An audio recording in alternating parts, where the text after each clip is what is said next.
America Greenland പിടിച്ചെടുക്കണമെന്ന് ലോകത്തോട് കൊട്ടിഘോഷിക്കുമ്പോൾ എന്താണ് അപൂർവ ധാതു സമ്പത്തുള്ള ആർട്ടിക് ദ്വീപായ ഗ്രീൻലാൻഡിൽ സംഭവിക്കുന്നതെന്ന് നമ്മൾ ആരും അറിയുന്നില്ല.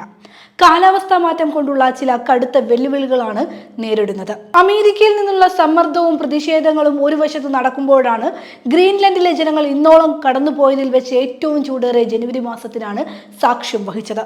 ഗ്രീൻലാൻഡിന്റെ തലസ്ഥാനമായ നുക്കിലുള്ള ഡാനിഷ് കാലാവസ്ഥാ ഇൻസ്റ്റിറ്റ്യൂട്ടിൽ നിന്നുള്ള പ്രാഥമിക ഡാറ്റ പ്രകാരം ജനുവരിയിലെ ശരാശരി താപനില +0.2 സെൽഷ്യസ് ആയിട്ടാണ് ഉയർന്നത്. റെക്കോർഡുകൾ മറികടന്ന കണക്കാണിത്. ലോകത്തിലെ ശരാശരി താപനില വർധനവിനേക്കാൾ 4 ഇരട്ടി വേഗത്തിൽ ഇവിടെ ചൂട് കൂടുന്നതായി രേഖകളിൽ വ്യക്തമാക്കുന്നതായി ദേശീയ കാലാവസ്ഥാ ഗവേഷണ കേന്ദ്രത്തിന്റെ മേധാവിയായ ജേക്കബ് ഹോയർ പറയുന്നു. താപനില വർദ്ധിക്കുന്നതോടെ തീരദേശ മേഖലകളിൽ ശൈത്യകാലത്ത് രൂപപ്പെടുന്ന ഐസ് പാളികളുടെ അളവിൽ വലിയ കുറവുണ്ടായിട്ടുണ്ട്. നിലവിലുള്ളവയുടെ കനം കുറയുകയും ചെയ്യുന്നുണ്ട്. ഇത് ഐസിന് മുകളിലുള്ള യാത്ര അപകടം നിറഞ്ഞതാക്കുന്നതിന് കാരണമാക്കുന്നുണ്ട്. ഗ്രീൻലാൻഡിലെ വിനോദസഞ്ചാര മേഖലയ്ക്കാണ് ഇത് തിരിച്ചടിയാവുന്നത്. ഒപ്പം ഗ്രീൻലാൻഡിന്റെ മത്സ്യസമ്പത്തിനെയും അപകടത്തിലാക്കുന്നുണ്ട്. സമുദ്രോപരിതലത്തിലുള്ള ഐസ് പാളികളുടെ കനം കുറയുന്നതിനോടൊപ്പം വെള്ളത്തിലെ താപനിലയും ഉയരുന്നതിനാൽ സമുദ്രജീവികളുടെ സ്വാഭാവിക ആവാസ വ്യവസ്ഥയെ പ്രതികൂലമായി തന്നെ ഇത് ബാധിക്കുന്ന അവസ്ഥയാണ് ഉണ്ടാക്കുന്നത്.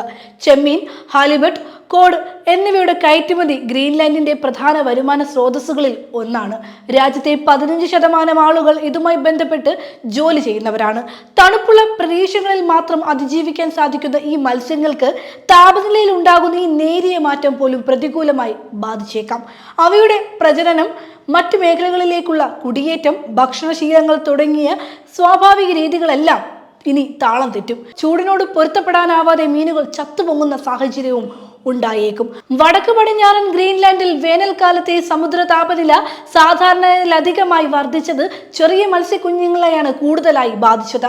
താപനില സഹിക്കാനാവാതെ ഗ്രീൻലാൻഡിന്റെ തനത് മത്സ്യവർഗ്ഗങ്ങൾ കൂടുതൽ തണുപ്പുള്ള മേഖലകളിലേക്ക് സഞ്ചരിക്കാനുള്ള സാധ്യതയുണ്ട്. ഇതോടെ സമുദ്രഭക്ഷ്യ ശൃംഖലയിൽ തന്നെ വലിയ മാറ്റങ്ങൾ ഉണ്ടായേക്കാം. മത്സ്യ ഇനങ്ങളുടെ ദൗർലഭ്യത്തിലേക്ക് സ്വാഭാവികമായും രാജ്യത്തെ തള്ളിവിടുകയും ചെയ്യും. അതേസമയം താപനില വർദ്ധിക്കുന്ന സാഹചര്യം ഖനനത്തിന് പുതിയ സാധ്യതയും ഒരുക്കി നൽകുന്നുണ്ട്. ഗ്രീൻലാൻഡിൽ മഞ്ഞിനടിയിൽ അപൂർവ ധാതുക്കൾ നിറഞ്ഞു നിൽക്കുന്നതായി നേരത്തെ തന്നെ കണ്ടെത്തിയിരുന്നു. എന്നാൽ ഇവ മഞ്ഞു പാളികൾക്കിടയിൽ നിന്നും ശേഖരിക്കുക ലളിതമായിരുന്നില്ല. പാളികളുടെ കനം കുറയുകയും മഞ്ഞ് വേഗത്തിൽ ഉരുകുകയും ചെയ്യുന്ന സാഹചര്യം ഉണ്ടായാൽ ധാതുക്കൾ വേർതിരിച്ചെടുക്കുന്നതും അത് കയറ്റുമതി ചെയ്യുന്നതും ഇനി കൂടുതൽ എളുപ്പമാകും. ഗ്രീൻലാൻഡിന് മേൽ കണ്ണുവയ്ക്കുന്ന കഴുകൻ രാജ്യങ്ങളുടെ എണ്ണം ഇതോടെ വർദ്ധിക്കുമെന്ന് ആശങ്കയും അതോടൊപ്പം വർദ്ധിക്കുന്നുണ്ട്.